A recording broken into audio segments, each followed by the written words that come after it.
Before we get started, make sure to subscribe to the channel and like this video. That way, you'll always stay connected to our stories and never miss the next adventure. Listen, if you're going to survive at the Galactic Learning Institute on Nexus Prime, you need to understand one fundamental rule. Stay in your lane. Prey species sit on the left side of the cafeteria. Predators claim the right. Humans?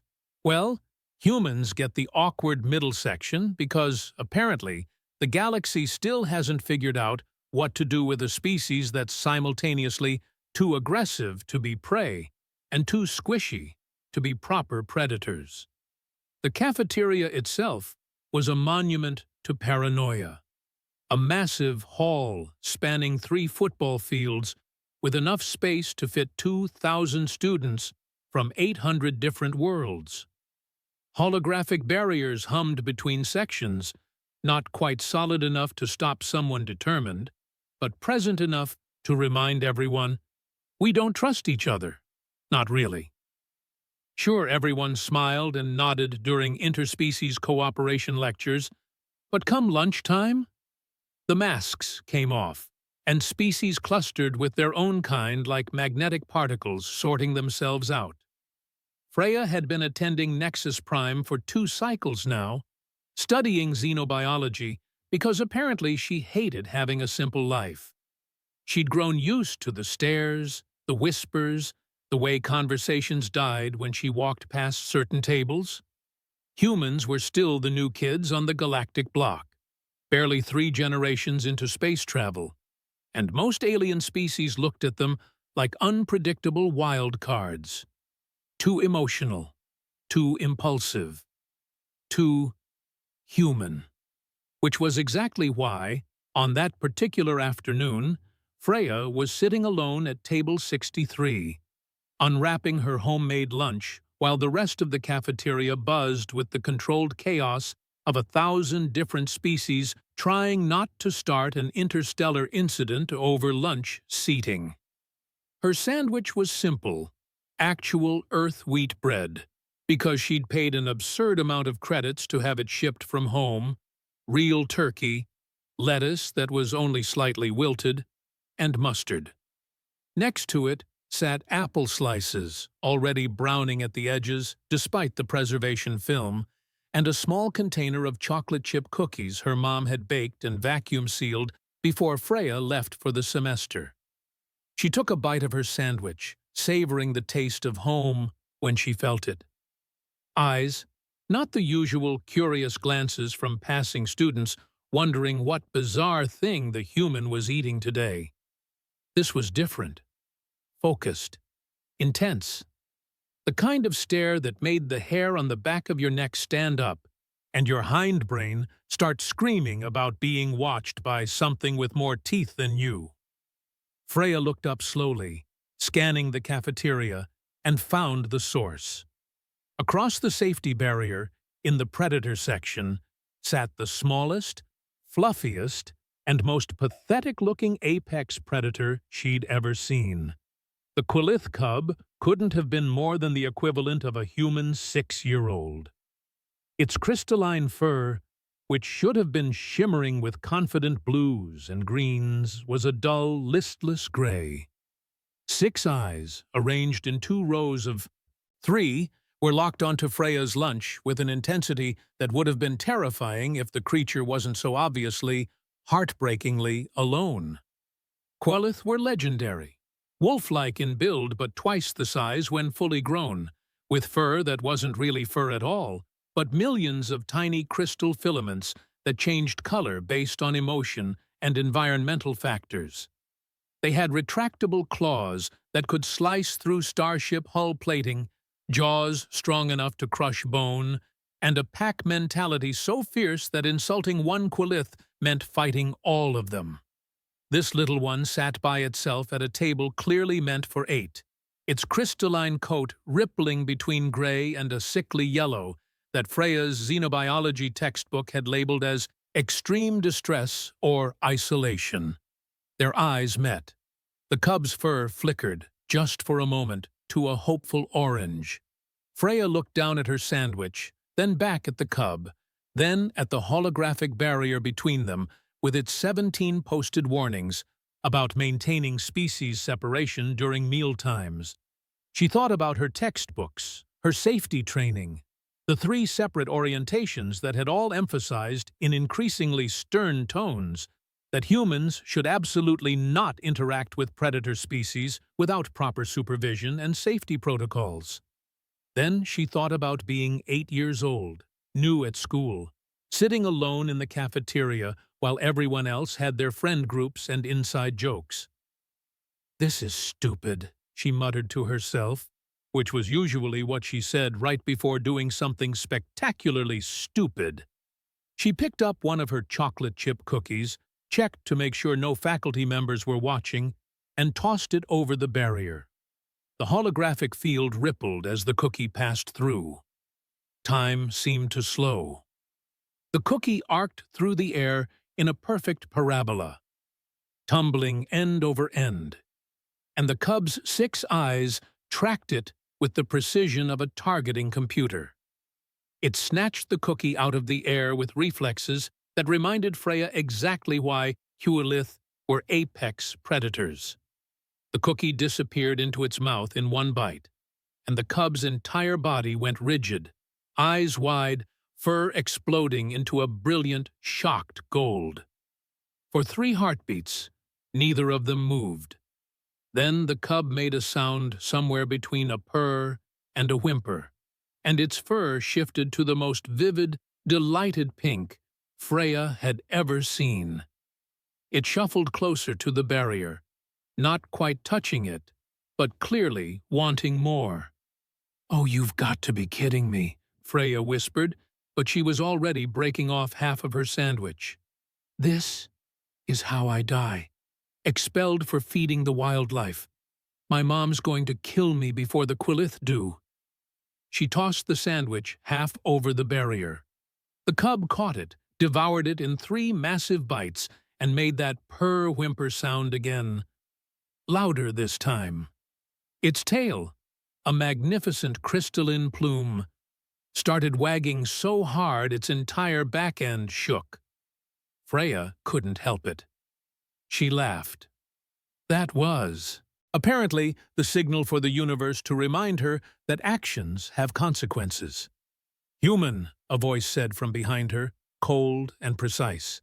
"You are aware of the dietary segregation protocols, yes?"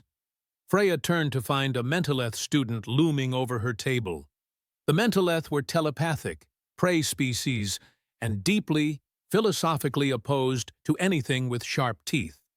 This one was tall, willowy, with skin that shifted through shades of blue and green like oil on water. Its name tag read Quell, and its expression read, "You're making a terrible mistake." "I'm just sharing my lunch," Freya said, trying for innocent and landing somewhere around defiant. "With a Quillith." Quell's mental voice pressed against Freya's thoughts, not quite intrusive, but definitely judgmental. A predator species known for their pack bonds and interesting interpretations of debt and honor. "It's a kid sitting alone. I gave it a cookie. It's not a marriage proposal." "To them?" Quell gestured at the cub, who was now pressed against the barrier, all 6 eyes fixed on Freya's remaining apple slices. "It might as well be." Before Freya could respond, several things happened at once. First, the cafeteria got very, very quiet. That particular quality of silence that meant something bad was about to happen. Second, students started pulling out their communication devices, recording, because, of course, they were. Third, and most importantly, a shadow fell across Freya's table. She looked up, and up, and up, until she was staring into the 6 eyes of a fully grown Quillith that had somehow crossed into the human section without anyone noticing. Its crystalline fur was a deep, dangerous red, the color of warning and barely controlled aggression. It stood nearly 3 meters tall at the shoulder, with claws that gouged small furrows in the metal floor as it walked. The cub squeaked and pressed itself against the barrier from the other side, fur flickering between embarrassed purple and guilty yellow. Freya's brain went into full panic mode, cycling through her options at light speed. Run? Too slow. Scream? Undignified and useless. Apologize? Do Quillith even accept apologies, or do they just eat you? The massive Quillith leaned down, bringing its face level with Freya's, close enough that she could see her reflection in its crystalline fur. Could smell something like ozone and winter mornings. Its breath fogged in the air between them despite the climate-controlled environment.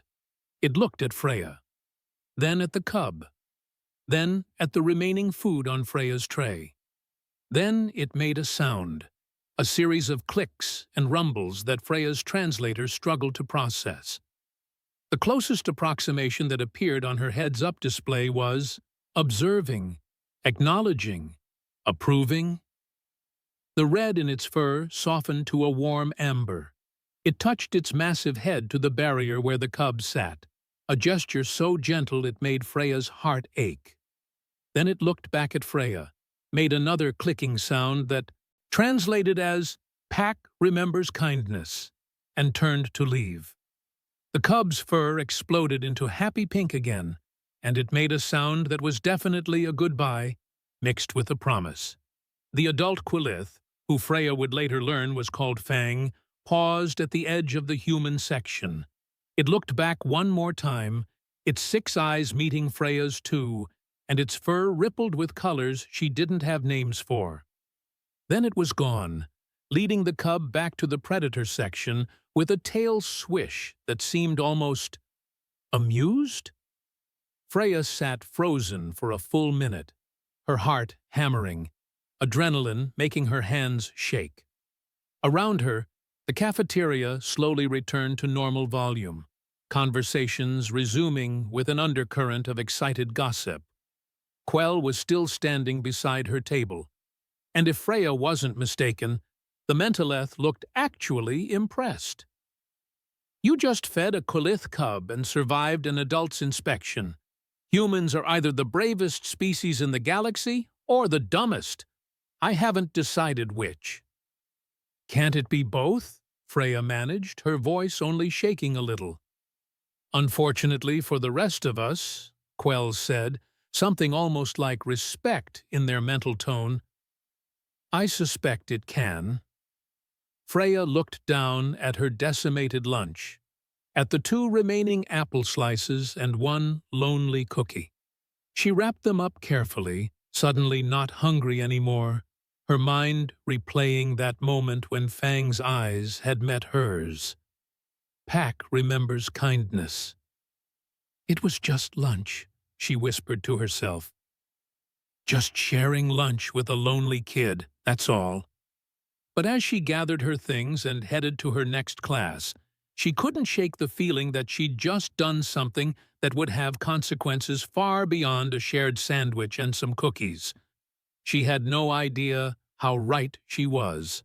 Tomorrow was going to be very, very interesting. Freya's morning started normally enough, which should have been her first clue that the universe was about to punch her in the face. Again. She'd overslept by 15 minutes, burned her tongue on 2 hot coffee, and her hair had decided that today was the day it would rebel against all known physics. But she made it to advanced biochemical interactions with 3 minutes to spare, which by her standards was practically early. The classroom was on the 3rd level of the academic wing, a nice amphitheater-style space with seats arranged in a semicircle around the demonstration area. Freya's usual spot was middle row, slightly left of center, close enough to see the holodisplays, but far enough back that she could eat snacks without Dr. Malenth noticing. She walked through the entrance, already pulling out her datapad, and stopped so abruptly that a Flither student behind her squawked in protest and had to swerve around her with an irritated flutter of wings. Her seat wasn't just occupied, it was fortified. 6 full-grown Qulith formed a protective semicircle around her usual chair, their massive bodies creating a living barrier of crystalline fur and barely contained lethality. 3 cubs, including Whisper, sat in front of them, smaller but no less serious. The entire pack's fur rippled with attentive blue, the color of focus and duty. And sitting in the exact center of this apex predator formation, looking ridiculously tiny and out of place, was her empty chair. The classroom was in chaos. Half the students, mostly prey species, had refused to enter and were pressed against the hallway walls, peering in with expressions ranging from terror to morbid curiosity. The other half, the braver or more foolish ones, had taken seats as far away from the Qulith as physically possible, which meant they were all crammed into the back 3 rows like sardines. Dr. Malanth, a floating gas being whose body looked like someone had captured a small nebula and given it consciousness, was hovering near the demonstration area, their containment field pulsing with agitated purple clouds. "This is highly irregular." Dr. Malanth's voice echoed through the room, a sound like wind chimes in a thunderstorm. "You cannot simply claim seats in my classroom without being registered students. There are protocols, procedures, forms to fill out, in triplicate." Fang, who Freya now recognized as the largest of the adult Qulith, rose to his full impressive height. When he spoke, his voice was deep and rumbling, like rocks grinding together in an avalanche. His translator struggled with the Qulith language, breaking it into stilted, separated words. Human, Freya, showed, kindness, to, small one. Fang's massive head swung toward Whisper, who sat up straighter, fur glowing with pride. "With guard. Guard?" Dr. Malanth's containment field flickered with confusion. "Guard against what? This is a biochemistry class, not a combat zone." "Pack debt," Fang said, and his fur rippled with absolute certainty, a color like sunset on steel. "Must. Repay." Freya finally found her voice. Hi, everyone. This is unexpected." 9 Qulith heads turned in perfect synchronization to look at her.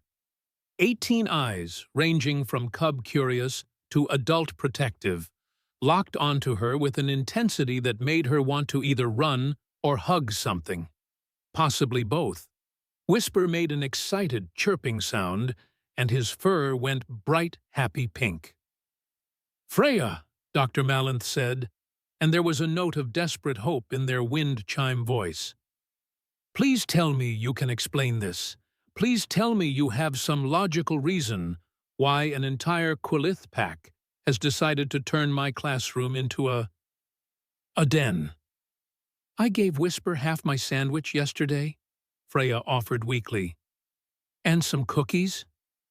The silence that followed was deafening. Then Quell, who had somehow managed to slip into the classroom and take a seat in the danger zone, made a sound that might have been a laugh, or might have been a telepathic scream. It was hard to tell with Mentalith. "You initiated a pack debt," Quell said, their mental voice pressing into everyone's minds with the weight of terrible realization, with food sharing. "Do you have any idea what that means in Qulith culture?" "I'm starting to get the picture," Freya muttered. Fang made that clicking sound again, the one that translated loosely as approval. "Human, Freya, saw, small one, alone, hungry, shared, food, like pack does." His fur shifted to a color that Freya's xenobiology training identified as deep respect mixed with protective determination. "We treat human, Freya, like pack, now, guard, protect, until debt repaid." "And how long does that take?" Freya asked, though she suspected she wouldn't like the answer. "Varies," Fang rumbled. "Minimum 6 moon cycles. 6 months? Freya's voice came out as a squeak. I gave him a cookie. 1 cookie.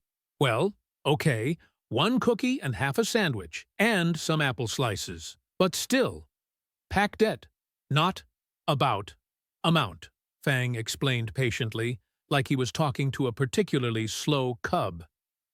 About meaning you fed pack young when no pack present, that is sacred trust. Dr. Malanth made a sound like a sigh filtered through a windstorm. Very well, Freya, please take your seat so we can at least attempt to have a class today. The rest of you, Quilith included, are expected to maintain proper classroom decorum. No growling, no threatening behavior, and absolutely no eating your classmates, no matter how much biochemistry is involved. Freya walked down the aisle, acutely aware that every eye in the room was tracking her movement. The Qualith pack parted smoothly, creating a path to her seat with the precision of a military formation. She sat down, and they closed ranks around her again. A living wall of crystalline fur and protective instinct. Whisper immediately plopped down at her feet, curling into a ball of contented pink fluff. This is fine, Freya whispered to herself. This is totally normal. Just another day at Space University with my personal honor guard of apex predators. Mom would be so proud.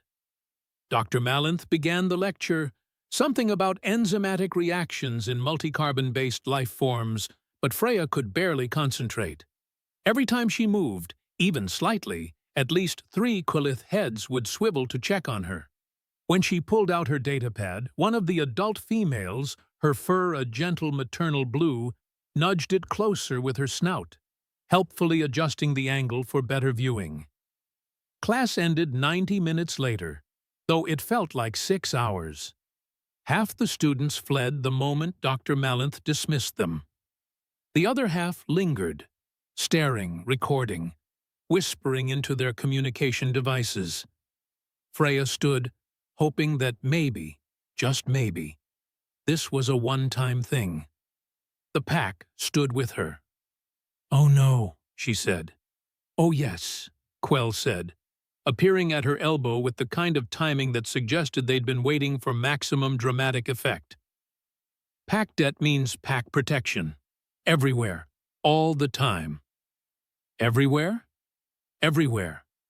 The next 3 days were, without question, the weirdest of Freya's life, and she'd once accidentally teleported herself into a waste recycling unit, so the bar was already pretty high. The Quilith followed her to the library. All 9 of them. They couldn't fit through the doors properly, so they took turns waiting outside while 2 adults and all 3 cubs accompanied her inside.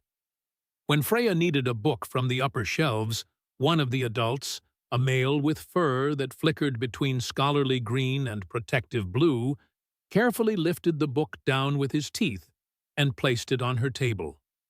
The librarian, a flither with anxiety issues and excellent survival instincts, took one look at the situation and declared a special accommodation period where Freya could keep books as long as she needed. Possibly forever. Please just don't let the predators damage the rare manuscripts. They followed her to the gymnasium for mandatory physical training. The instructor, a muscular Drell moth, who normally spent the entire class period yelling about proper form and weak cores, took one look at Fang and suddenly discovered a desperate need to review safety protocols, in whispers, from the other side of the gym. When Freya did her stretches, the cubs mimicked her, creating a bizarre yoga class of 1 human and 3 apex predator children. When she ran laps, they loped alongside her, easily keeping pace while barely trying. When she attempted pull-ups, an adult Quilith positioned itself beneath the bar, ready to catch her if she fell. She didn't fall, but it was nice to know she wouldn't die if she did. The cafeteria became an absolute circus. Freya's usual table in the human section now hosted a full Kulith pack, and the holographic barriers had been hastily reconfigured to accommodate the mixed-species seating arrangement. She ate her lunch, a simple salad and protein bar, while surrounded by her honor guard. Other students gave her a wide berth. Some stared openly. Others took pictures, recorded videos, posted on galactic social networks with hashtags like HumanPackMom and DeathPuppyGuard and How to Get Eaten in for Easy Steps. Whisper always sat closest, his head resting on her knee, occasionally making that purr-whimper sound when she shared bits of her food. The other cubs weren't far behind, learning quickly that the human had excellent snacks and was willing to share. On the third day, Quell joined her at lunch, settling across from her with the kind of deliberate calm that suggested they were either very brave or had made peace with their mortality. "You're still alive," Quell observed. "I'm as surprised as you are." "The Galactic Council is getting involved." Freya paused mid-bite. "What?" "Station security can't remove them. They've broken no laws, violated no regulations. They're just accompanying a fellow student, very enthusiastically." Quell's mental voice carried an edge of concern. "But there are political implications.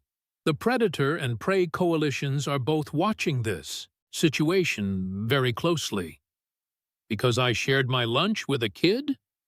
"Because you proved that predators can show gratitude and loyalty to prey-adjacent species.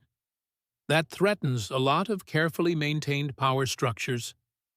Freya looked down at Whisper, who gazed back with 6 trusting eyes, his fur a contented blue. "I didn't ask for this," she said quietly. "No," Quell agreed. "You just fed a hungry child. But sometimes that's all it takes to change the galaxy." Fang, who had been watching the entire exchange, made a low, rumbling sound. His translator rendered it as, "Change is coming. Whether, galaxy, ready or not." And Freya, sitting in a cafeteria on a space station billions of kilometers from Earth, surrounded by apex predators who had adopted her because she'd been kind to one lonely cub, realized that her simple act of sharing lunch was about to become very, very complicated. The summons from the administration hall arrived the next morning. Things were about to get worse before they got better. The administration hall was the kind of building designed to make you feel small and insignificant, which Freya supposed was the point. Towering ceilings, walls of polished metal that reflected your anxious face back at you, and enough empty space to echo every nervous footstep you took. Very welcoming, really put you at ease. Freya walked through the massive entrance doors, flanked by her now constant companions. The Quellith pack had wanted to come inside with her, all 9 of them, but the security scanners had other ideas. After 15 minutes of negotiation, compromise, and one low-level security guard having what appeared to be a minor breakdown, they'd agreed that Fang could accompany Freya, while the rest waited outside. The hallway to the High Arbiter's office was long enough to film a dramatic slow-motion walk, and Freya's footsteps seemed unreasonably loud against the pristine floor. Fang walked beside her, his crystalline fur a steady, calm blue that helped settle her nerves, slightly. "You don't have to do this," she said quietly. "I can handle whatever bureaucratic nonsense they throw at me." Fang made a sound like rocks chuckling. "Human, Freya, faces, authority, alone, no, pack, stands, together. I'm not actually part of your pack, you know. I just gave Whisper a cookie. Cookie was gateway to pack bond." Fang's fur flickered with something that might have been amusement. "Humans do not understand, own actions, very entertaining." Before Freya could argue that she understood her actions perfectly well, thank you very much, they arrived at a set of doors that were probably compensating for something. Massive, innate, covered in inscriptions from 100 different languages, all basically saying the same thing. Important people beyond this point prepare to be intimidated. The doors opened automatically, because of course they did, and Freya stepped into an office that looked like someone had tried to fit an entire government building into a single room. High Arbiter Nomdalish sat, or rather hovered, behind a desk the size of a small spacecraft. He was insectoid, all chitinous plates and compound eyes, with mandibles that clicked constantly in what Freya's translator identified as bureaucratic irritation. His exoskeleton was a deep, official-looking black with gold accents that screamed, "I have authority and 17 advanced degrees, and I'm not afraid to use either." "Student Freya," Nomdalesh said, his voice surprisingly high-pitched for someone so imposing. "And uninvited guest." He gestured at Fang with one of his 6 legs. "Pack, guard, goes, where, human, goes," Fang rumbled, settling into a sitting position that still put his head level with Nomdalesh's desk. The High Arbiter's mandibles clicked faster, a sound like an angry typewriter. "Yes, about that. We need to discuss this situation. If this is about my pack following me to classes, the library, and the cafeteria," Freya said, trying to sound more confident than she felt, "they're not breaking any rules. I checked." "Oh, you checked the regulations. How thorough." Nomdalesh's sarcasm could have stripped paint. "Tell me, did you also check the section on political ramifications of cross-species cultural exchanges during active treaty negotiations?" Freya blinked. "The what now?" Nomdalesh stood, all 6 legs clicking against the floor as he moved around the desk. "Let me educate you on the current political situation, since your xenobiology studies apparently didn't cover galactic diplomacy." He activated a holodisplay, and suddenly the room was filled with star charts, delegation rosters, and enough legal documents to kill a small planet. "Nexus Prime," he began, in the tone of someone explaining something to a particularly slow child, "is currently hosting treaty negotiations between the Predator Coalition and the Prey Alliance. These negotiations have been in progress for 6 cycles and are, to put it mildly, delicate." The holodisplay shifted, showing representatives from both coalitions. Freya recognized some of the species from her classes: Drellmoth, Flither, Mentalith, and yes, Quilith. The treaty aims to establish new trade routes, resource-sharing agreements, and mutual defense pacts, Nomdalesh continued. It represents decades of work, countless compromises, and the hope for a more unified galactic community. "That sounds great," Freya said slowly. "So what's the problem?" "The problem," Nomdalesh's mandibles clicked like gunfire, "is you. Or rather, your little lunch-sharing incident and its consequences." The holodisplay changed again, showing footage that made Freya's stomach drop. It was her, in the cafeteria, tossing a cookie to Whisper. Then clips of the pack following her around campus. Then news reports from a dozen different networks, all with sensational headlines.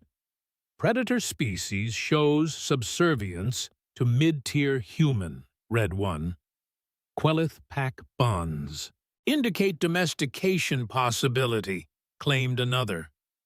"Are apex predators going soft?" asked a third. "Oh," Freya said weakly. "Oh, indeed." Nomdalesh dismissed the holodisplay with a sharp gesture. "The Predator Coalition is furious. They see the Quelith Pack's behavior as weakness, as submission to a species that shouldn't command such loyalty. It makes them look unreliable, soft, potentially vulnerable." "That's not what this is," Freya protested. "They're just repaying what they see as a debt. It's cultural, not political." "And the Prey Alliance," Nomdalesh continued, as if she hadn't spoken, "is equally upset, though for different reasons. They see this as proof that predators can be tamed, controlled, made docile through the right approach. Some of their more radical members are already proposing new initiatives based on this incident." Fang's fur rippled with dangerous red. "Quelith, not tamed, not docile, not weak." "Try telling that to the delegations currently threatening to walk away from the treaty table," Nomdalesh snapped. "Both sides are using your situation as ammunition. The predators are insulted. The prey are emboldened. And the treaty that could bring peace and prosperity to 18 star systems is collapsing because a human student couldn't resist playing with the wildlife." The words hit like a slap. Freya felt her face flush with anger and shame in equal measure. "I didn't play with anything. I saw a kid sitting alone, and I shared my food. That's it. That's the whole story. Intent doesn't matter. Impact does." Nomdalesh returned to his desk, his movements sharp and precise. "Which brings me to the solution." "Solution? You will make a public statement rejecting the Pack's protection. You will explain that it was a misunderstanding, that you meant no offense to Quelith culture, and that you request they cease their guard duties immediately." Nomdalesh pulled up a prepared statement on his holo display. "I've already written it for you. Simple, diplomatic, and it should calm both coalitions enough to salvage the treaty." Freya read the statement, her anger building with each word. It was sanitized, apologetic, and completely wrong. It painted her as ignorant and the Quelith as misguided. It reduced Whisper's loneliness and Fang's honor to political inconvenience. "No," she said. Nomdalesh's mandibles stopped clicking. "Excuse me? I said no. I won't read this. I won't reject them." "Student Freya, perhaps you don't understand the consequences." "I understand perfectly." Freya stood, her hands clenched at her sides. "You want me to humiliate Fang and his pack, to tell them their cultural values don't matter, that their sense of honor and debt is just an inconvenience to your political theater. I won't do it." "Then you leave me no choice." Nomdalesh's voice went cold. "You will be expelled from the Galactic Learning Institute, effective immediately. Furthermore, I will recommend your deportation from Nexus Prime and a permanent ban from all Coalition-affiliated educational facilities." The room went very quiet. Fang rose to his full height, his fur blazing with protective red. "You threaten Pack member. That is declaration of..." "Fang, wait." Freya put a hand on his crystalline shoulder, feeling the tension thrumming through him. "Give me a moment." She turned back to Nomdalesh, her mind racing. There had to be another way, some angle she wasn't seeing.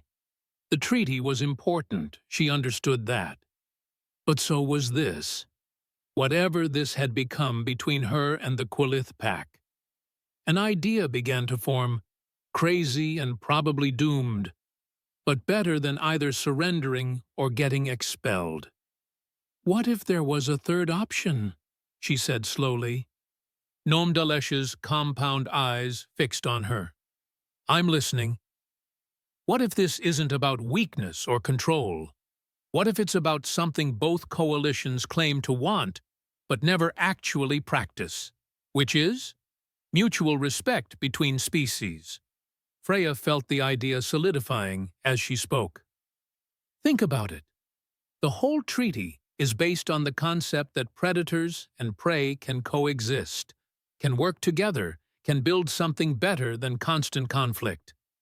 But nobody actually believes it. Everyone's just playing political games, maintaining their power structures, keeping their coalitions separate. That's an oversimplification, is it? When was the last time a predator species and a prey species genuinely cooperated on something that didn't have political strings attached? When did anyone actually try to understand another species' culture instead of just negotiating around it? Nom de Leche was silent. I didn't reject the pack because I respect what this means to them, Freya continued. And they're protecting me because I showed kindness when no one else would. That's not weakness on either side. That's actually exactly what the treaty is supposed to encourage. You want to reframe a political incident as a cultural success story, Nom de Leche said flatly. I want to show both coalitions that what they're negotiating for can actually work. But it requires someone to go first, to be vulnerable, to trust. Freya took a breath. Let me address both delegations. Let me tell them what really happened and what it means. Absolutely not. You're a student, not a diplomat. She is Pack, Fang rumbled. Pack speaks truth always. And there's something else, a new voice said. Freya turned to find Quell standing in the doorway, their blue-green skin shimmering with determination. Quell, Nom de Leche said with obvious displeasure. This is a private meeting, which is now a public concern. Quell moved into the room, and Freya noticed they weren't alone. Behind them stood at least 20 students, a mix of species, all wearing expressions of stubborn solidarity. We've been talking, sharing stories, comparing notes. About what? About how the segregation protocols, the dietary separation, the species-based, housing, all of it. It's not keeping us safe. It's keeping us afraid. Quell looked at Freya. What you did, sharing lunch with Whisper, it was simple, kind, and it scared the administration because it proved we don't actually need all these barriers. One of the Flither students stepped forward, feathers ruffled with nervous courage. I've been here 3 cycles, and I've never had a real conversation with a predator species, not because they're dangerous, but because we are taught to be separate. And we're taught that prey species are weak, not worth our time, added a young Drellmoth, their scales flushed with embarrassment. But that's garbage. Some of the smartest beings I've met here are Mentaleth, Flither, species the Predator Coalition dismisses. Nom de Leche looked like he wanted to climb under his desk and hide. This is highly irregular. All of you should be in class. Let her speak to the delegations, Quell said firmly. Let Freya show them what actual cooperation looks like. If the treaty falls apart because of one honest act of kindness, then maybe it deserves to fall apart. Freya stared at the assembled students, feeling something tight in her chest loosen slightly. She wasn't alone in this. Somehow, without meaning to, she'd started something that mattered to more than just her and the Quillith pack. Nom de Leche's mandibles clicked rapidly, the sound of a bureaucrat calculating political risks and potential outcomes. Finally, he slumped slightly in his chair. This is going to be a disaster, he muttered. Fine. You can address the delegations, both of them, together in public forum. But if this goes wrong, if the treaty collapses, it's on your head. All of your heads. When? Freya asked. Tomorrow, main forum, midday. And for the sake of galactic peace, prepare something better than I shared my lunch. As they left the office, surrounded by students and pack members, Freya felt the weight of what she'd just agreed to settle on her shoulders. She had less than a day to prepare a speech that might determine the future of interspecies relations. No pressure. Fang walked beside her, his fur a steady, confident blue. You will speak. Truth. Truth is strength. I hope you're right, Freya said. Pack is always right, Fang rumbled, and his fur flickered with what was definitely amusement. Freya couldn't help it. She laughed. Tomorrow, she would stand before the most powerful political coalitions in the galaxy and try to explain why sharing a cookie mattered. Tonight, she needed to figure out what the hell she was going to say. The main forum was packed, standing room only, if you were the kind of species that stood, floating room only for the others. The air practically vibrated with tension, curiosity, and what Freya suspected was a healthy dose of people hoping to witness a spectacular disaster. Both coalition delegations sat in their respective sections, separated by tradition and mutual suspicion. Security forces lined the walls just in case someone decided diplomacy was overrated. Freya stood at the podium, flanked by Fang on one side and Quell on the other. Her hands were shaking, so she gripped the edges of the podium hard enough to hurt. She'd stayed up all night preparing a speech. Eloquent points about cultural exchange, carefully researched statistics about successful interspecies cooperation, quotes from famous galactic philosophers. She'd practiced it 8 times. Now, looking at the hundreds of faces, scales, compound eyes, and various sensory organs all focused on her, every word of that speech evaporated from her brain. So she did what humans do best when cornered. She winged it. "I'm not a diplomat," she started, her voice cracking slightly. "I'm a xenobiology student who's barely passing quantum mechanics and once set fire to a lab because I mixed the wrong chemicals. I have no business standing here, talking to people way more important than me." Someone in the Prey Alliance section made a sound that might have been agreement. But here's what I know. 3 weeks ago, I saw a kid sitting alone in the cafeteria. He was small, scared, and clearly lonely. And I've been that kid, the one nobody sits with, the one who eats lunch wondering if anyone would notice if you just stopped showing up. Freya's throat tightened, but she pushed through. So I shared my lunch. A sandwich, some cookies, apple slices, basic stuff. I didn't think about politics or coalitions or treaties. I just thought, there's someone hungry, and I have food. That's it. She gestured to Whisper, who sat at the front with the other cubs, his fur a nervous yellow-green. Whisper didn't see a human, a mid-tier species that doesn't fit neatly into predator or prey categories. He just saw someone who was kind when he needed it. And Fang and his pack, they didn't see an opportunity for political gain. They saw an action that aligned with their deepest cultural values, and they responded with honor. Fang's fur rippled with proud blue. "You're all negotiating a treaty about cooperation, about working together, about building something better than fear and separation. But you don't actually believe it can work, do you? Because if you did, you wouldn't need barriers in the cafeteria. You wouldn't need species-segregated housing. You wouldn't be shocked that a predator and a prey species student are standing here together, supporting each other."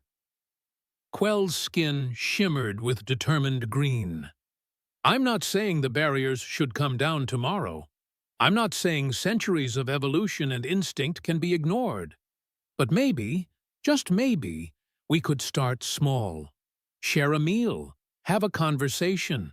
See each other as individuals first, species second." The room was silent. Then Quell stepped forward, their mental voice pressing gently into everyone's minds. "I was terrified of Freya's pack guard at first. Quillith are predators, Mentalith are prey. That's how it's always been. but I watched. Them protect her, not because she's weak, but because she showed compassion. That changed how I see them. Fang rose, his massive form drawing every eye. Quelith, value, strength, always, but true strength is not just claws and teeth. True strength is choosing kindness when easier to walk away. Human Freya has that strength. A flithered delegate, her feathers puffed with agitation, stood. This is very touching, but one incident doesn't change biological imperatives. Predators hunt, prey flee. That's nature.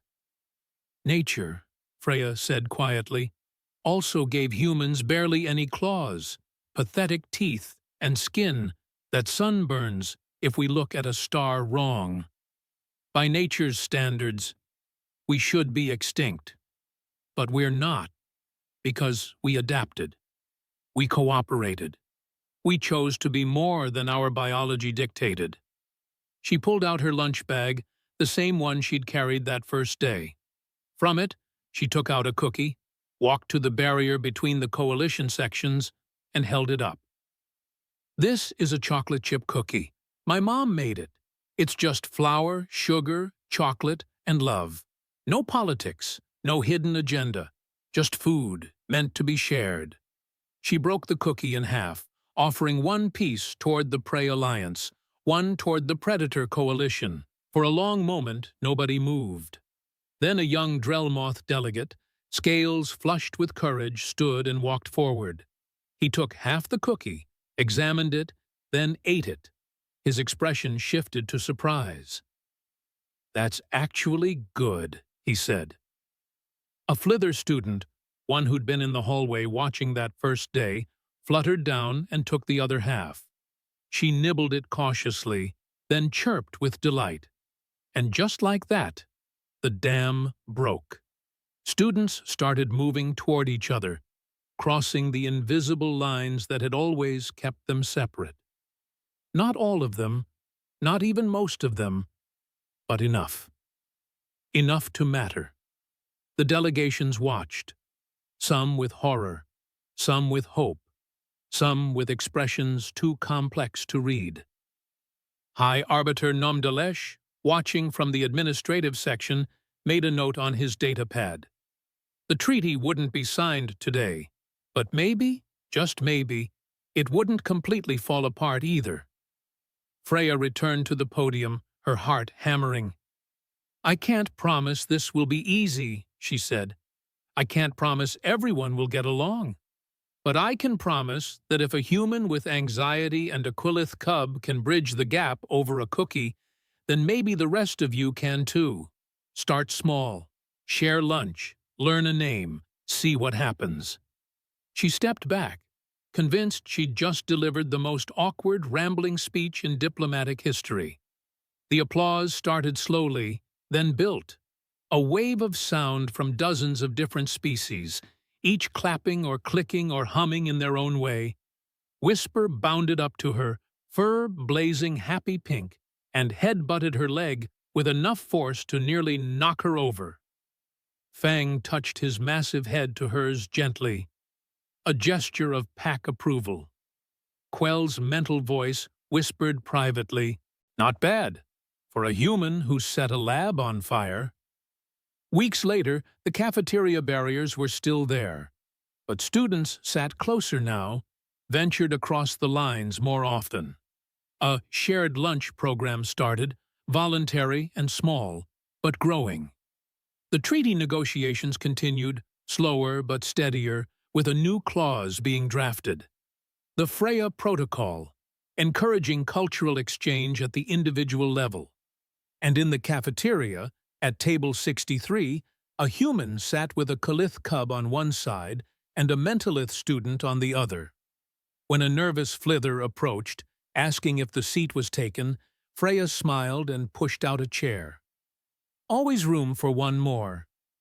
Because that's how you change the galaxy.